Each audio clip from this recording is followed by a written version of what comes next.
Selamat malam, Mbak.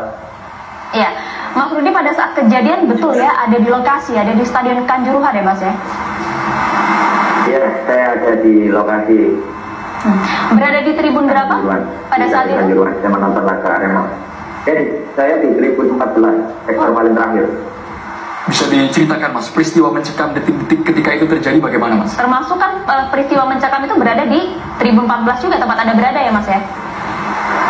Iya, di 14 juga. Jadi ceritanya adalah ketika 90 menit terakhir peluit panjang ditiupkan, itu belum ada Aremania yang masuk ke lapangan.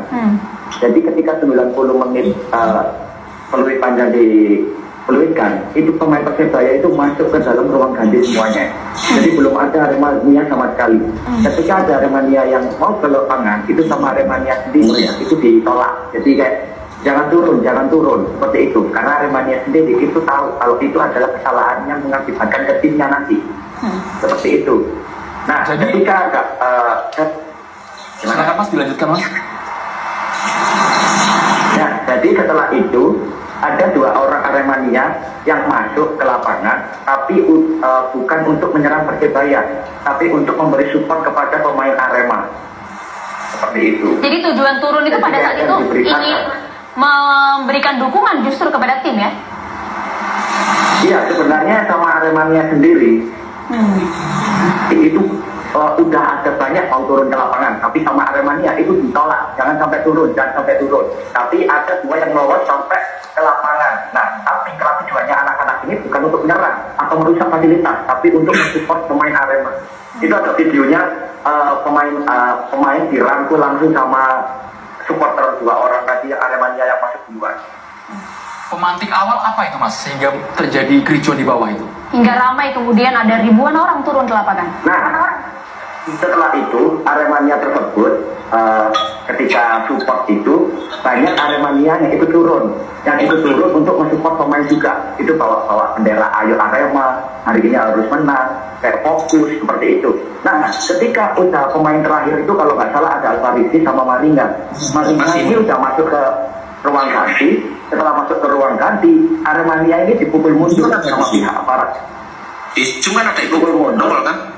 Setelah dipukul mundur sama pihak aparat, teman-teman Aremania yang di tribun itu nggak terima kalau teman-teman kita itu dipukuli sama pihak aparat. Akhirnya kita semua, bukan kita semua ya, beberapa turun ke lapangan untuk membela teman-temannya dan untuk melindungi teman-temannya gitu.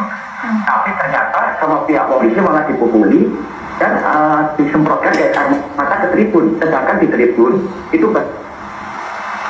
banyak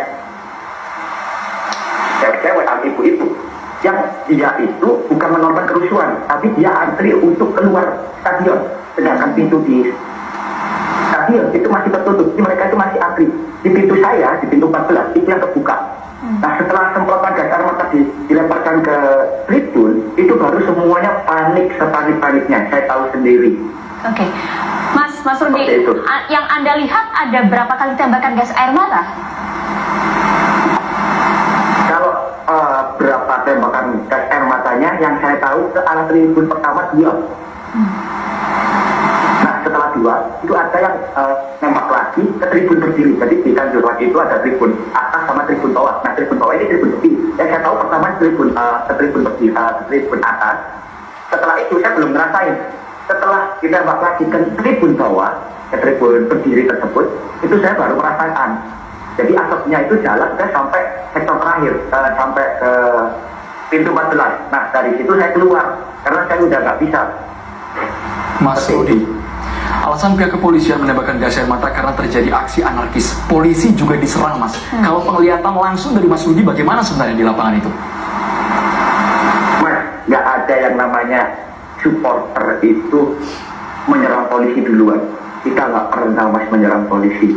Bahkan kita itu percaya bahwa polisi itu mengayomi kita seperti itu. Ibarat itu nggak bakalan ada asap kok Mas kalau nggak ada api. Saya tahu sendiri kok Mas, Aremania nggak seperti itu Mas.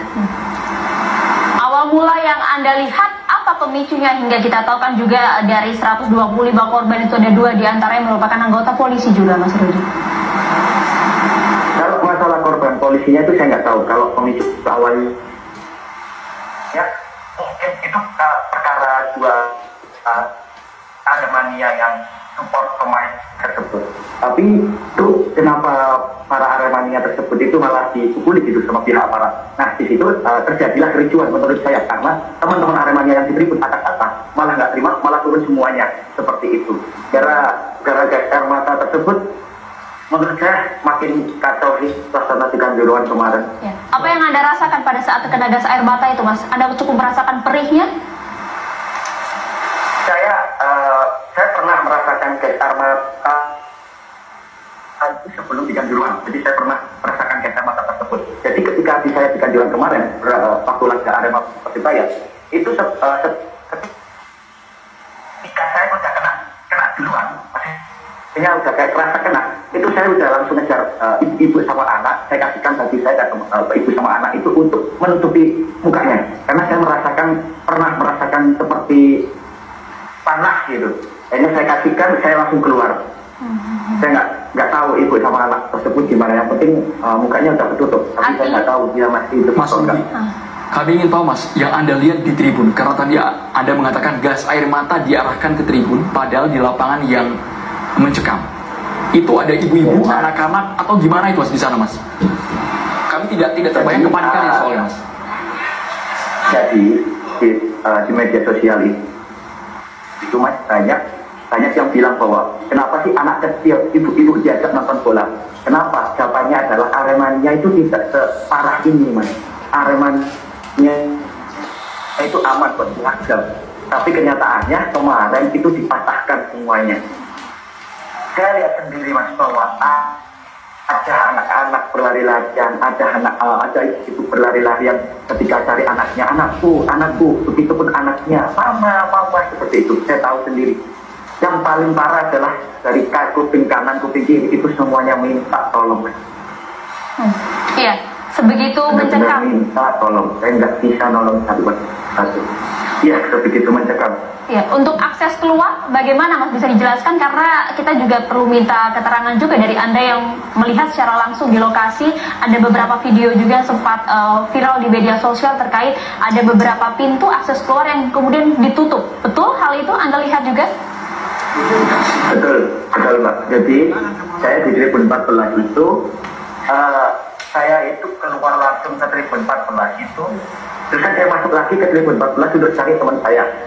Tapi ternyata di tribun 14 itu udah mepet dorong-dorongan banget. Udah mepet-mepetan, sesek banget, saya tahu sendiri. Akhirnya saya keluar menuju ke pintu 13. Ternyata di pintu 13 itu masih tertutup. Sedangkan di dalam, ya Allah, itu suaranya minta tolong semuanya.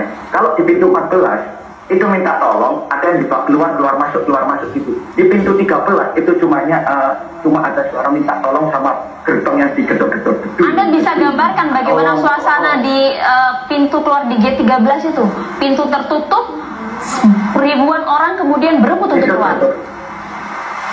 Itu tertutup. Di luar gate 14 itu semuanya nyuruh polisi untuk membuka pintunya. Tapi nggak ada, panpel itu nggak ada. Kuncinya nggak tahu kemana. Di 12 pun tertutup. Jadi akses keluarnya cuma di 14. Akhirnya kalau nggak salah, di 13 itu akhirnya dibobol. Seperti apa itu? Ventilasi, tembok yang berventilasi itu dijebol sama Aremania. Mas Rudi, mengenai informasi yang saling berhimpitan, desak-desakan, terinjak-injak satu sama lain penonton, Anda sempat menyaksikan itu di gate 13 khususnya? Bukan, di gate 14.